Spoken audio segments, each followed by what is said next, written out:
Good afternoon, everybody. As you can see, the sun is shining where I am, and good evening for those of you where the time zone is a little later. Pleased to be joining you today, and I'm pleased to be talking about the state of SaaS, really from an LP perspective. I'm going to share some slides. So it's well known that software is eating the world. The question from an investor's perspective is how much more of the world does it have left to eat? Is the upside still there in the future? So what's the LP opportunity in SaaS today? A little bit about myself, first of all. I've been investing as a venture investor since the mid-90s and in SaaS companies for 18 plus years, since the time when they were called ASPs. A number of companies are listed here that are in that have exited.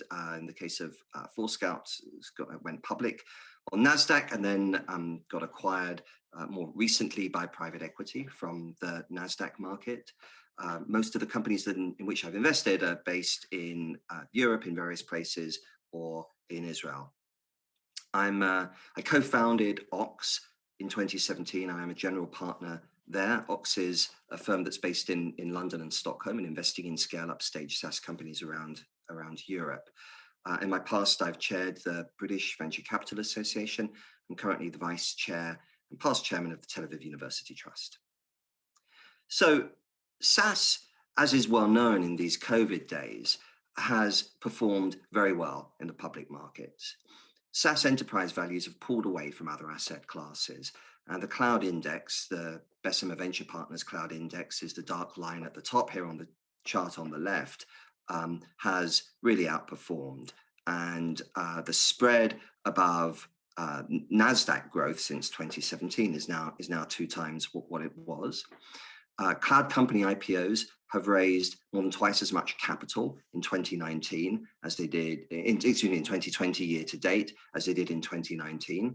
Good examples of that would be Snowflake, Unity here from Europe, a number of other players that are well known.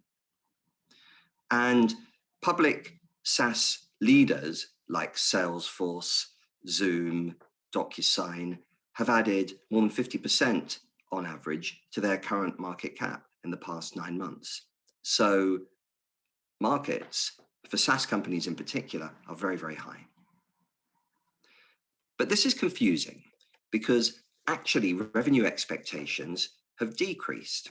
If you look on the left, these are the forecast ARR growth for the cohort.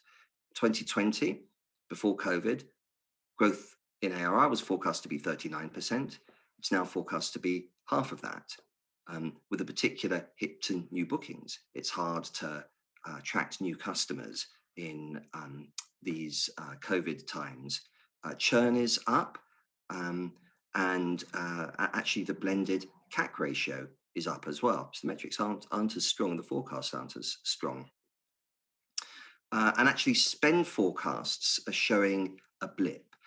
So on the right here, you have SaaS spend forecasts for SaaS revenues worldwide, and they're holding steady, maybe slightly increasing this year at just over $100 billion.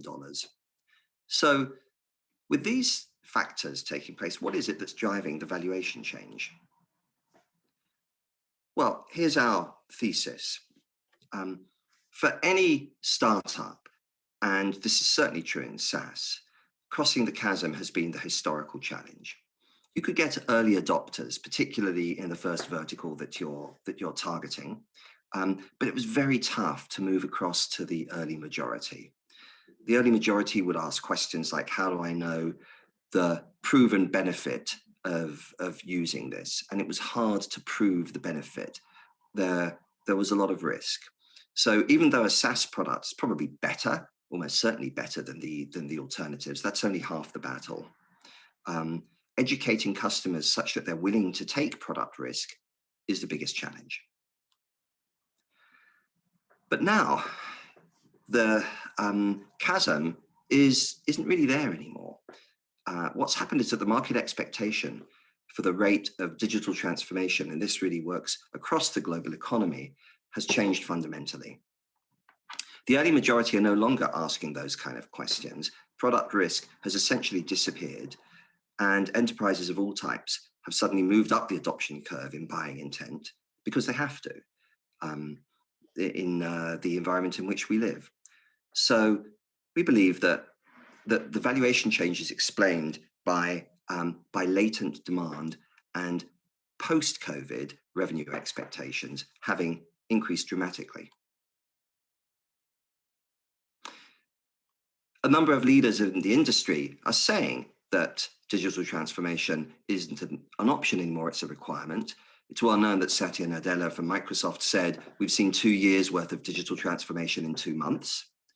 Mark Benioff from Salesforce and Sundar Pichai from Google have seen exactly the same things from their customers and in the digital transformation that those customers are going through. SaaS is going to own the new normal and thrive in the post-COVID environment. The reasons why everyone's betting on SaaS to win are that delivery matches demand, remote sales, remote delivery, remote implementation, remote upgrade, and fast time to value. Those fit very closely with the world that we're in today. Product-led growth, new products enabled by the cloud, subscription delivery model being something that the world is comfortable with, and it's becoming normal. And as a result, SaaS itself has crossed the chasm. All of us today have grown up on consumer SaaS. 10 years ago, cloud software was considered a risk in the enterprise. Now it's the norm. And that leaves us with the question, well, how much further does SaaS have to go? Actually, it's very interesting to note that although in groups like this, we're very used to SaaS penetration, it's actually still early. Cloud penetration in the enterprise is still early. So if you look at the columns here today, the 2020 forecast figure, actually the public cloud and the private cloud together are still only just over half of cloud penetration in the enterprise. You still have traditional data centers with nearly 50% of enterprise usage.